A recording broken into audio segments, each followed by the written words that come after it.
calling all the men who think their wives have gone insane. Your wife is probably between the age of 35 and 45. She has no libido. She has no interest in being intimate with you. In fact, you breathe wrong. You smell wrong. You're doing everything wrong. She has no motivation. She's tired all of the time, not just as an excuse at night, but literally tired all the time she's taking naps. She never did that before. You're wondering, where did my wife go?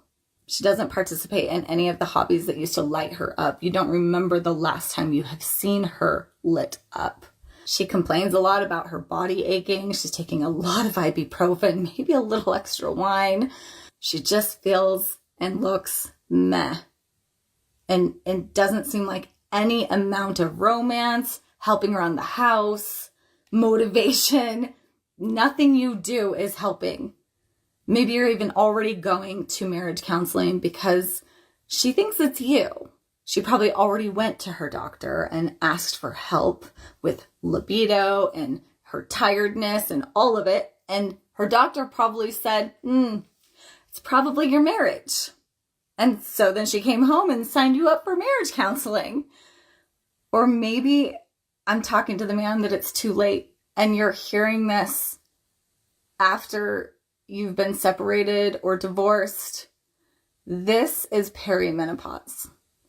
It is destroying relationships because nobody, no doctors, not the women and not the men, know that this is happening, and everyone is blaming the husband and the relationship. So I want to hear your story. Share in the comments what has been going on. Did you know about perimenopause? Does all of this sound like your wife? Let's figure it out together. For generations, many men were taught to idealize women above everything else. Over time, that expectation shifted, but the imbalance remained. In many parts of the world, men responded by looking beyond their own borders for different relationship dynamics. Okay, so let's discuss the old age question. Does body count matter? Let's take males out of this equation completely, which to them, a lot of them, it still does matter. Let's just discuss female and the role that we play in this and why it matters to us. So we release a chemical, and this chemical is a love hormone. Every single time we have a new partner, we get attached to them, whether or not we choose to or not, because that's just how our body works. Men don't have this. So every single time we're having a new sexual partner, we're attaching ourselves emotionally to them without really wanting to, or it's just something that we can't control. So imagine the higher your body count, you're getting attached to all of these people, and it's going to affect how you attach to someone in the future, because if you have a high body count, you're emotionally less available. Loud gestures and exaggerated expressions often replace meaningful discussion. When emotion takes center stage, it's sometimes because the message itself struggles to stand on its own. Men don't want to get laid, because I made a video saying that women need to sleep around more, parenthesis, because you need to discover that this D ain't that special. Anyway, but like, if you sleep around more men get laid, right? And there are still men in the comment section going, don't listen to her, girls. Don't listen to her. And it's like, sir, are you trying to keep your homeboys to yourself, or what's going on? After talking to hundreds of you guys, I've realized something that I need to get off my chest. It is the men who are actually trying to save the relationships here, not the women. And what's crazy is that most of the women I've actually talked to and had consultation with tell me that their husbands are the ones sending them my videos, and that says everything. 70 to 80% of divorces are filed by women. That is not trying to fix a marriage. That is walking away from it. Most women threaten divorce long before they're ever ready to file. They use it as leverage until the man finally hits his breaking point and says, I'm done. And once he does say I'm done, that's when the gaslighting starts. She flips the script, plays the victim, promises to change, cries, manipulates, you name it. Anything to pull him back in, because the control is slipping from her end. But when a man truly checks out, it's not loud, it is quiet, and it is final, and you've lost him. When a good man walks away, it is not because he stopped caring. It's because he cared too long and nobody met him halfway. So if you're watching this, man or woman, ask yourself, are you really trying to build your relationship and save it? Or are you slowly tearing it apart while you're convincing yourself that you're the one being wronged. Across the world, many men believe they've found partners who genuinely value appreciation and mutual respect. To some, that idea feels surprisingly uncommon today. Women would say that men control hookup culture and it's men's fault. That's false. Hookup culture is actually women that control it. We control hookup culture because we're the gatekeepers of sex. And if guys aren't getting it, then they're gonna have to commit. That's just how it is. So the faster women realize that, the better it is, and the sooner this hookup culture ends. Simple. The pursuit is only the beginning. Reaching the destination doesn't guarantee peace. It often introduces an entirely different set of challenges. Sometimes the reward and the burden arrive together. Boring sex creates bored men, and bored men create unhappy women. This is what quietly kills relationships, guys. Most women blame stress, kids, lack of date nights, but the real killer is far more intimate. It's the predictable, low effort, going through the motions sex. You show up tired. You're not really in the mood. You do the same routine and wait for it to be over. And then you wonder why the spark died and your relationship is slowly falling apart. Boring sex doesn't just bore him. It kills attraction. It kills emotional connection. And worst of all, it kills your own happiness and feminine energy. But the woman who is an absolute freak in bed, she becomes exciting, magnetic, and addictive. Her man doesn't just want her, he craves her. He thinks about her during the day, pulls her in close at night, stays obsessed with her because she keeps the fire burning hot. And in return, she feels more powerful, more confident, more alive, and more desired. Seeking peace isn't the issue. The real question is what forced that decision in the first place.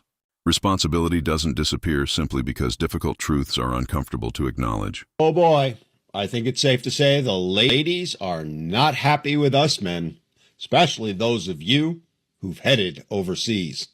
Can we have a serious conversation about the LBHs, passport bros, like whatever you want to call them? A conversation? Sure, but like seriously, what's the problem? Though I suspect there really isn't one.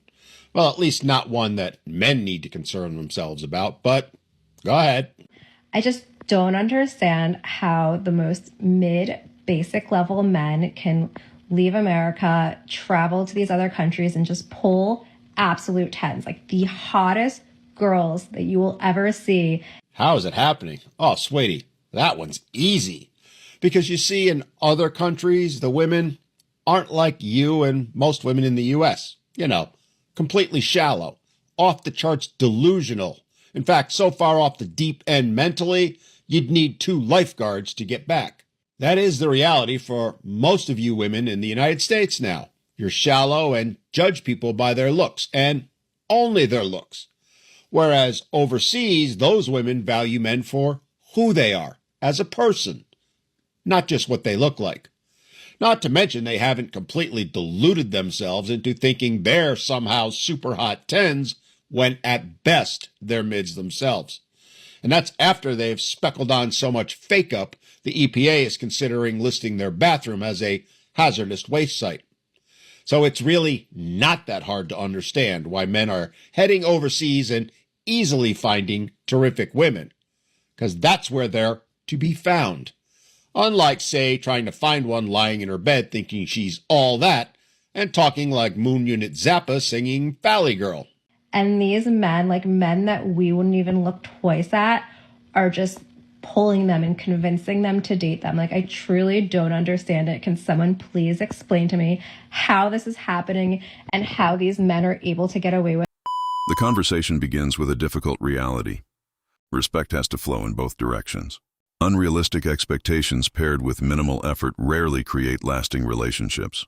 They only widen the divide between perception and reality. As women, we got to get this out our heads. The first sign that a man is leaving us is not cheating. It's not yelling, it's not distance, and most of the time it's not even another woman. The telltale sign is when he stops fighting for the relationship. When he was fighting for the relationship, he would correct, he didn't mind debating or explaining himself. And now he just says, okay, do whatever, I'm good. And unfortunately, we mistake that calmness as him like being okay with everything, but he's actually detaching. A man will go back and forth with a woman when he still believes that something is there that's worth fixing. Trust and believe, when a man stops defending himself or reacting to disrespect, oh, you better take heed that he is prepping to walk out the door. See, us as women sometimes take all of that patience as that we have won the war, but actually we haven't. A man is going to retreat and then he's going to reallocate himself. I mean, think about it. He pulls his emotions back and starts moving differently. He's more private. He's less expressive. If we really look at it and focus on it, he laughs less, he talks less, and he plans less. He's already set in his plan, so there's no need to argue about it. He just adjusts to his new normal. And once a man adjusts emotionally, he starts to adjust physically and financially. He just starts to focus on himself, his body, his money, his circle of people that are around him. And once everything is in play and the day gets closer for him to leave,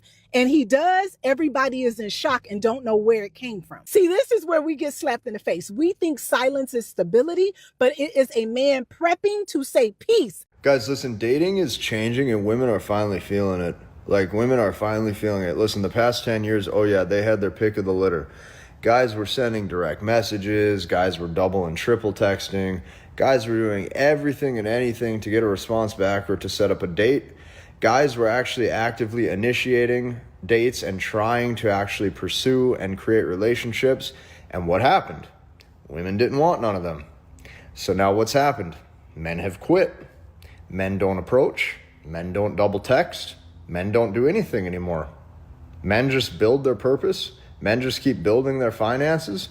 Men just keep going back to the gym, and men have quit. Because what happens is you now have an entire generation of men that think they're unattractive. You have an entire generation of men that believe they're either not worthy or they're unattractive or that women just naturally don't want them. You know, you see all this stuff like, oh, women would rather have a relationship with their dog or an animal or a bear in the wild than they would a man and all this stuff. Okay, that's what they wanted. That's what they claimed they wanted. Here we are. What you're going to actually notice, what's going to happen is women are going to most likely start within the next couple of years sending more choosing signals. Women are most likely going to start to pick up the phone and initiate phone calls first. Or what you're even going to see is women just might start even approaching first, because that's what we have actually came to now is men have completely just quit. Some would say for good reason. For some, modern dating feels less like building a connection and more like navigating a minefield. Every conversation becomes a careful calculation, where one wrong step can bring everything crashing down. Never have you heard of a man coming to the internet to watch videos to try to decipher his girlfriend's behavior. Never have you heard of a man rolled up in the fetal position in his bed crying because she's not texting back. Never do you hear of a man consulting with his friends about her hot and cold or confusing or mixed signals. It's women that do this for men. It's women that are constantly wasting their time trying to decipher a man's communication style or his lack of affection or his lack of interest or his lack of attention, because women also have a hard time with their ego when a man isn't choosing them. A man will never put in the same effort that you put in. In fact, most relationships are only in existence for an extended period of time because the woman keeps forgiving. And she keeps showing grace, and she keeps being patient. The moment a woman stops doing that is the moment that most relationships will be dissolved. Relationships with men are completely reliant on how much a woman wants to deal with. Sometimes the greatest obstacle isn't reality. It's the image people have been encouraged to believe about themselves. Constant validation can create expectations that the real world simply refuses to match. Over 50 are almost twice as likely as women to marry out of the West. So these guys are they've exhausted their options in the West or in their town or in their city or even in their country, and they're expanding their dating map. So what's actually even more interesting is that guys are actually they're starting younger doing this too.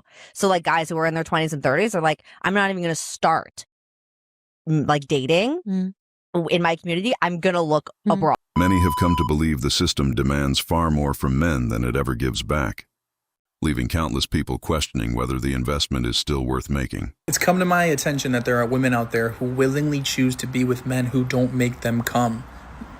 Girl, Get yourself a rose and leave that man.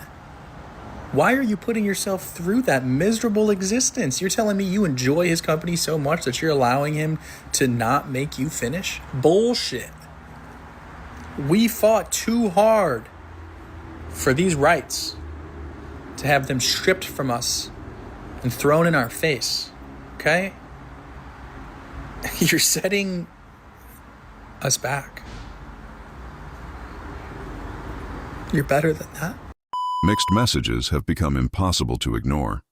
Public expectations and private behavior often move in opposite directions, creating confusion that many people are no longer willing to overlook. As trust continues to erode, more men are choosing stability over conflict, purpose over constant emotional battles, and independence over relationships they believe no longer offer balance. The real conversation isn't about why some men have disappeared from the dating world. It's about the experiences that convinced them walking away was the wiser choice, and whether anyone is prepared to confront those reasons honestly.